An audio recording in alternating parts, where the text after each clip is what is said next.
She stood there, clutching the mic like it was her last shot at being heard. The room was full, but not with kindness. Whispers danced across the walls, eyes rolled, and quiet laughter spread like wildfire. To most people in that crowd, she didn't belong up there. She wasn't the kind of woman they expected to see on stage. Too quiet, too plain, too different.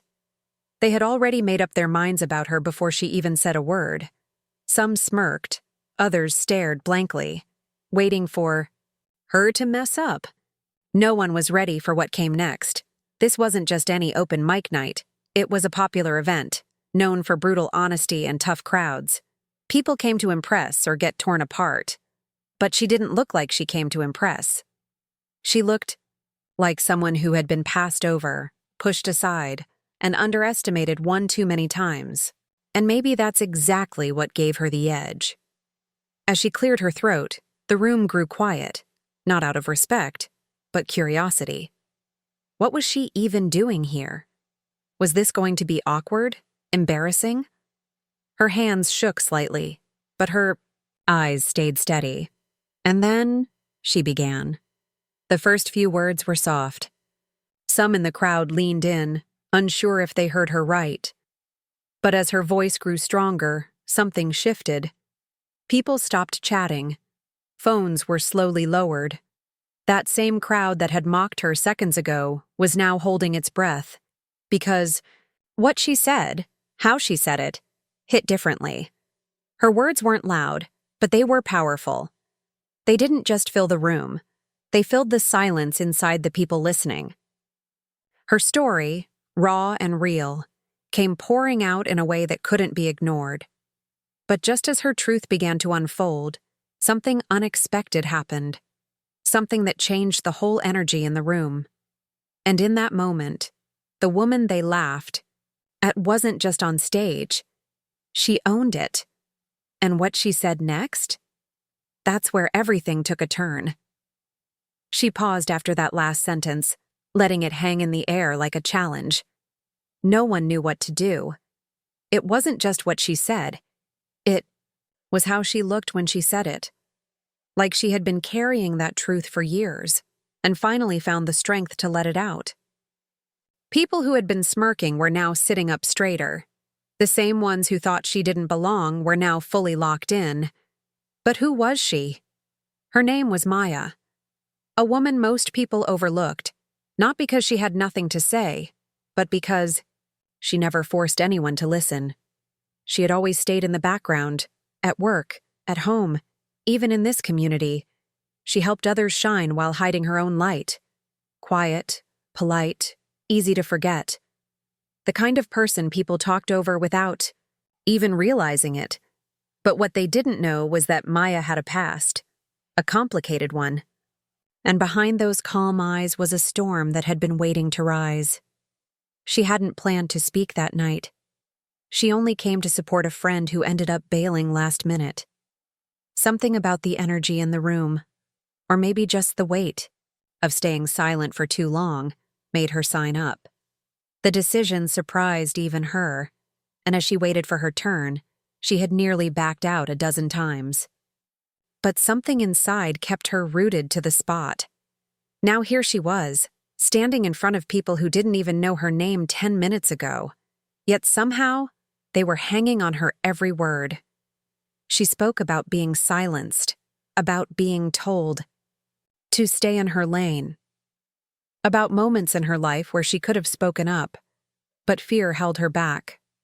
About how easy it is to lose your voice when the world constantly tells you it's not worth hearing. Her voice cracked at times, but not from weakness, from holding too much in for too long. And then, just as she was about to reveal the moment that changed everything for her, a voice from the back of the room cut through the silence. Loud, sharp, and completely unexpected. "That's not what happened," the voice shouted from the back. The room jolted. All eyes turned. Maya froze for a split second, eyes scanning the crowd, trying to find the source. A man stood up slowly, arms crossed, jaw tight. He looked familiar, too familiar. And then it clicked. His name was Jordan. He wasn't just a face from her past. He was the reason behind the silence she'd been carrying. Maya gripped the mic tighter. The crowd didn't know what to make of it yet. Some looked confused, others leaned in, sensing the story was about to shift. Jordan had once been someone close, someone she trusted, a coworker, a friend. For a while, even a mentor. But something had gone wrong, terribly wrong, and no one ever got the full story. Not at work, not among their shared circles. Just rumors, ones that never favored her. Now here he was, trying to rewrite the story again. Maya didn't flinch. She simply looked at him. The pause stretched long, thick with unspoken history. Then she turned back to the mic and said, "You had your turn. Now let me finish mine." That sentence sent a ripple through the room, and just like that, she dove back into her story, this time with sharper edges. She spoke of being shut down in meetings, ideas stolen and credited to someone. Louder. Of emails mysteriously disappearing. Of false accusations whispered behind closed doors. And always, the quiet pressure to not make a scene. Jordan stood, but didn't walk out. He stayed, arms crossed, glaring. Everyone felt the tension. Between them, like the air might snap. But Maya didn't stop. She didn't raise her voice, but her words were cutting. She wasn't just telling a story anymore. She was reclaiming it. Meanwhile, in the back row, a woman in a blue sweater kept her eyes locked on Jordan. She looked uneasy, shifting in her seat. Almost like she knew something too. Another piece of the puzzle no one had put together yet. And just as Maya reached the part where the truth started to leak out, when the lies began to unravel, the mic let out a soft crackle. Then silence, and in that silence, something was about to break wide open. The mic crackled again, then went completely silent. Maya tapped it once. Nothing. The tension in the room thickened. For a second, everyone just stared. Then someone from the side adjusted the soundboard and the mic buzzed back to life. Maya gave a small nod of thanks, but didn't smile. Her focus never left the moment. She looked back toward Jordan, who still hadn't sat down. His jaw was clenched, but he said nothing. The woman in the blue sweater shifted again, then stood halfway, as if debating whether to speak. Her eyes flicked between Maya and Jordan, and something in her expression looked heavy, like she was holding onto a truth that had been locked up too long. Maya continued, her voice steady now, cutting through the room like a slow-burning fire. "There was a day," she said, "when I thought I was the problem. I kept telling myself to work harder, to stay quieter, to be less difficult. But the truth is, I wasn't difficult. I was inconvenient. Inconvenient to people who wanted control." That sentence landed hard. No one whispered now. No one moved. Even the air felt still. Maya's story circled around a key moment, the day she was blamed for a mistake she hadn't made, a decision that cost her a promotion and almost ended her career. But it wasn't just about the mistake. It was how the people around her, the ones she thought she could trust, slowly stepped away. Jordan had been at the center of it. He didn't speak up when it mattered. Worse, he'd let the lie grow. As Maya's words dug deeper, the woman in the blue sweater finally stood all the way up. She cleared her throat quietly, and for a moment, Maya stopped. Their eyes met. Recognition. A flash of shared history. This woman, Leah, had worked on that same project. She had been in the room the day the truth was buried. Maya knew it. Jordan knew it. And now, maybe, so would everyone else. The silence felt electric. The audience wasn't just listening, they were bracing. Because something was coming. You could feel it. One more truth. One more voice. And once it came out, nothing would ever be the same again. Leah stepped forward. Slowly, her hands clenched at her sides.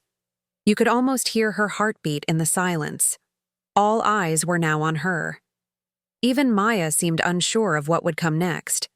Leah had been quiet for years, just like Maya. She had watched everything happen from the sidelines, said nothing when it mattered, and kept her head down like everyone else. But tonight felt different. Something had cracked open in her. Maybe it was Maya's courage, or maybe it was guilt that had finally grown too heavy. "I was there," Leah said, her voice soft but clear. "That day, the meeting, the emails. I saw the report before it was edited. I know what really happened." Gasps swept through the crowd like a wave. Jordan stiffened, his eyes narrowing. Maya didn't move. She just looked at Leah, eyes wide. But unreadable. For a moment, it felt like Leah might tell the whole truth right there. But then she paused. Her hands trembled. She glanced back at the door, as if considering escape. And that's when it happened. A man in a gray jacket, standing by the exit, pulled out his phone and began recording. "People need to hear this," he muttered, loud enough for others nearby to catch. More phones were lifted. The moment was no longer just happening in that room. It was about to spread far beyond it. Jordan saw it too. He stepped forward fast, voice sharp. "This isn't what you think. You're hearing one side." But his words were cut off by Maya. "There is only one side when the truth's been buried for years," she said. "You just didn't think we'd dig it up in public." But before Leah could speak again, a staff member rushed toward the stage, whispering something to the host. There was confusion. Some kind of issue backstage. Then the lights flickered. A technical glitch, or maybe something more. Whispers stirred. Was someone trying to shut this down? And in that strange, suspended moment, Maya saw something in Leah's face. A flicker of fear, and then hesitation. She wasn't just a witness. She was hiding something, too. Something no one had expected. Something that could change the story all over again. Leah stood frozen, the weight of every eye on her. Her lips parted, but no words came. Maya stepped closer, gently lowering the mic in her hand. "It's okay," she said softly, but her voice carried. "Just tell the truth." Leah looked at Jordan, then back at Maya. The pressure in the room was unreal. Even the staff had stopped moving. The lights, still flickering, cast long shadows across the walls. Then Leah exhaled, slow and shaky. "It wasn't just him," she said. "I helped cover it up." The room gasped as if it had been holding its breath the entire time. "I didn't want to," Leah continued, her voice trembling. "But I was afraid. We were told to let it go. That speaking up would only hurt us. Jordan, he wasn't the only one behind it. Leadership knew. They made the call. I stayed quiet to keep my job." Maya blinked, trying to process it. This wasn't just about Jordan. It was deeper, wider. She had been fighting a system that was never meant to hear her in the first place, and now everyone else knew it too. Jordan shook his head, but the crowd had already shifted. People murmured. Some stood. The man in the gray jacket kept filming. This was no longer a personal story. It had become something much bigger. A reflection of every voice that had ever been silenced, every truth buried under fear and power. The host stepped up, clearly rattled, and whispered something urgently to the event staff. But Maya raised the mic again. "This isn't just about me," she said. "This is about every person who's been told they were too much, too emotional, too difficult, when all they were doing was telling the truth." People applauded. A few even stood up, clapping louder. But just as the moment swelled into what felt like a victory, a new voice echoed from the back. "You should have told them the whole story, Maya." Everyone turned. A woman Maya hadn't seen in years stood at the door, her face serious, her tone cold I was there too, and I know what you left out. And just like that, the truth cracked open once more. The crowd turned toward the woman at the door. Her voice had cut through the moment like a blade. Maya's heart dropped. She knew exactly who it was. Her name was Elise, another former co-worker. Someone Maya had once trusted, before everything fell apart. Elise stepped into the room slowly, eyes locked on Maya. "You told the truth," she said, "but not all of it." The silence came back, heavy and expectant. Maya stood still, holding the mic, her mind racing. Elise continued, calmer now. "You didn't make the mistake they blamed you for. That much is true. But you did try to protect someone who did." She looked toward Leah. "You both kept quiet, hoping it would go away. You tried to fix it without exposing the real issue. And when it didn't work, they used that against you." Maya lowered the mic slightly. She wasn't angry, just tired. She nodded once. "I did," she admitted. "I thought I was helping someone avoid what I went through. I didn't want them to face what I had. But all it did was give them more power to silence me." It was quiet, but no longer with judgment. It was the kind of silence that comes when people are truly listening, the kind that holds understanding. Leah stepped up beside her. "We made mistakes," she said. "But the real mistake was thinking that staying quiet would protect us." Jordan was already gone. Somewhere in the middle of it all, he had slipped out, unnoticed. The host finally stepped back onto the stage, but didn't try to cut it short. He simply handed Maya a glass of water and nodded. She looked out at the audience, faces still stunned, still processing, but many nodding, some even teary-eyed. Maya took a breath. "The truth isn't always clean," she said. "But when we tell it, no one else gets to own our story." As she stepped off the stage, the room broke into applause, not loud and wild, but deep and honest. That night wasn't about winning. It was about being heard. And for Maya, that was enough. Sometimes the mic isn't about noise. It's about finally having the courage to speak, even when your voice shakes.